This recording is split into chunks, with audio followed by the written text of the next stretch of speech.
Hello, everybody. Scott Golden here with the Mid Atlantic Championship Wrestling Review Series for I believe it's the 21st of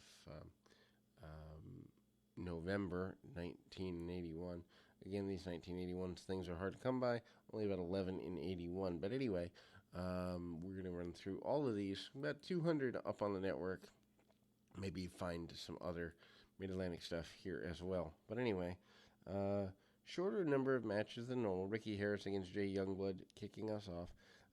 And so, you know, obviously Jay Youngblood, a guy that is a major babyface at the time, eventually forming a tag team with Rick Steamboat. But Harris, a relatively newcomer to the area with a good bit of size on him anyway.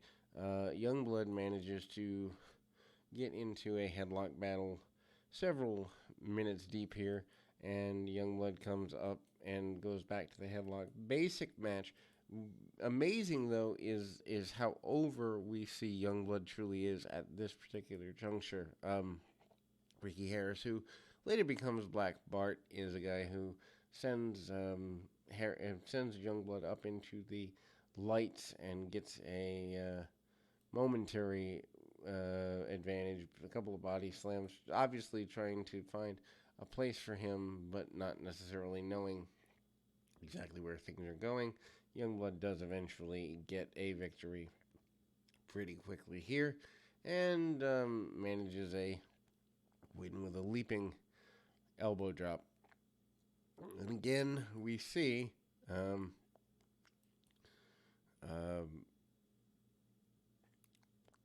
Wahoo McDaniels wanting to get his hand on Ole Anderson and Piper. Wahoo McDaniels not new to the area by any stretch of the imagination. Sergeant Slaughter tired of being mistreated. Ken Dahl is the opponent for Slaughter in his enhancement match endeavors. Here, very punch kick style by Slaughter. Slaughter also sets his man on the top turnbuckle with a modified kind of a backbreaker, kind of sends him upside down. Slaughter also cranking on the arm and is still, to my knowledge, your U.S. champion at the time.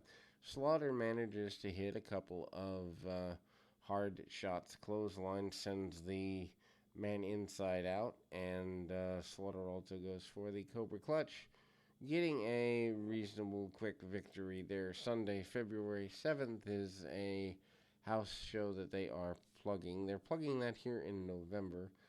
Roanoke Civic Center, so maybe this is a feed there. Obviously, there is a battle for the car. The battle for the car is Jimmy Valiant and Ivan Koloff, who is your Mid-Atlantic Heavyweight Champion. Koloff says it's a 3 o'clock show, and he's more than willing to beat on Jimmy Valiant all night long to get that to happen. Sandy Scott, who is promoter of and organizer for Mid-Atlantic Championship Wrestling, talks about bringing other people into the area, including a Tommy Rich run. Tommy Rich, of course, having held the NWA Championship for about 4 days. There is a house show match with an unnamed individual and no commentary, oddly enough, with Rich getting highlighted for a couple of minutes in the match there. Obviously, Tommy Rich at the time, hugely over in Georgia, coming to the Carolinas on a big deal there. Drop toe hold into kind of a float over of a front chancery, front face lock type maneuver, takedown by the heel, and eventually we see Tommy Rich fire back with a couple of punches. Certainly a hugely over babyface at the time. Big body slam, and eventually the Thez press leads to a victory for young Tommy Rich, your former NWA champion from a few weeks before. Again, there's talk. Piper says he doesn't want to fight the people that are in front of him.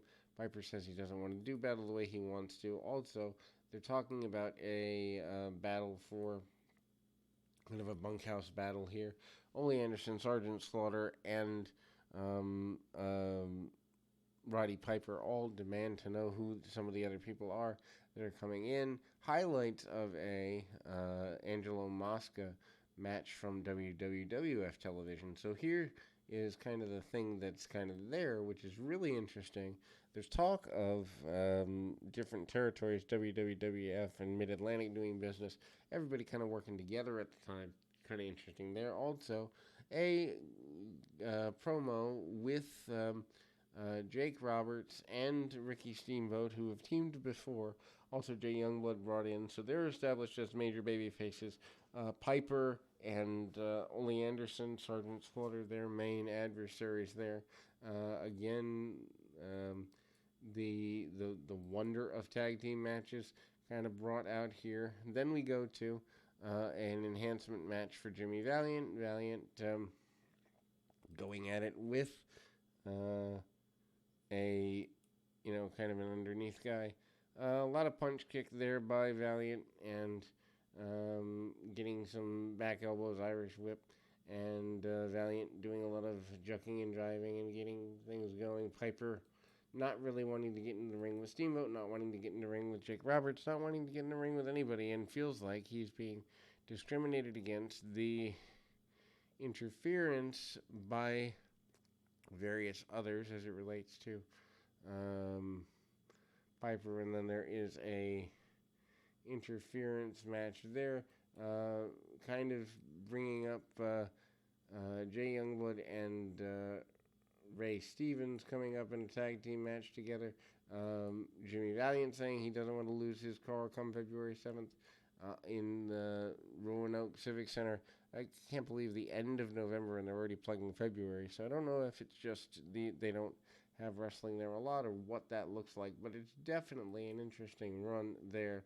We come back to a match in the middle of a bit of run there, and the Super Destroyer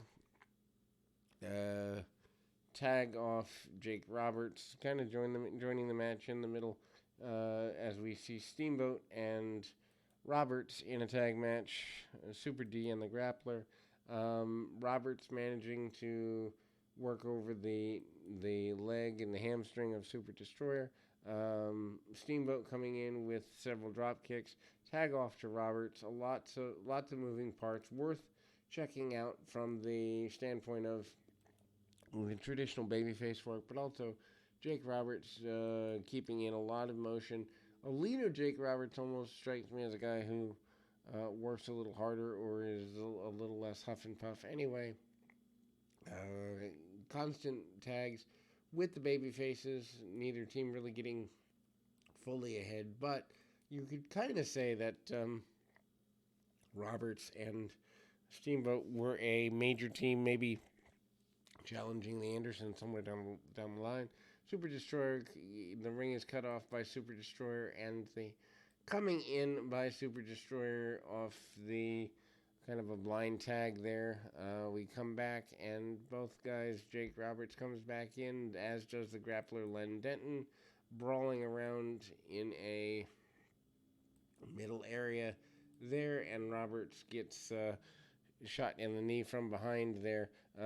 Super Destroyer comes back in. He's having a lot more power, a lot more adversarial power, and manages to hook a bear hug up, cut off the ring by the Destroyer and the Grappler.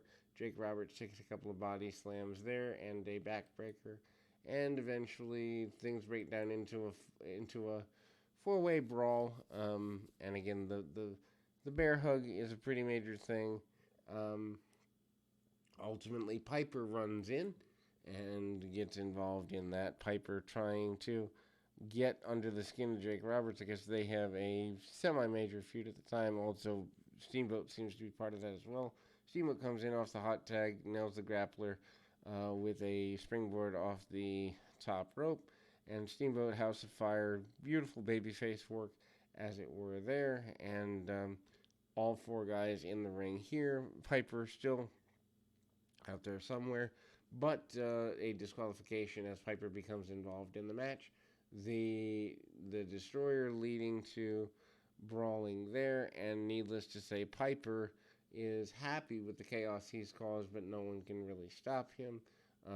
Man in a blue mask jumps Steamboat from behind and We closed the program with Roberts and Steamboat both saying the chaos and the unfair nature has to stop. We will close there. We'll be back with more right after this.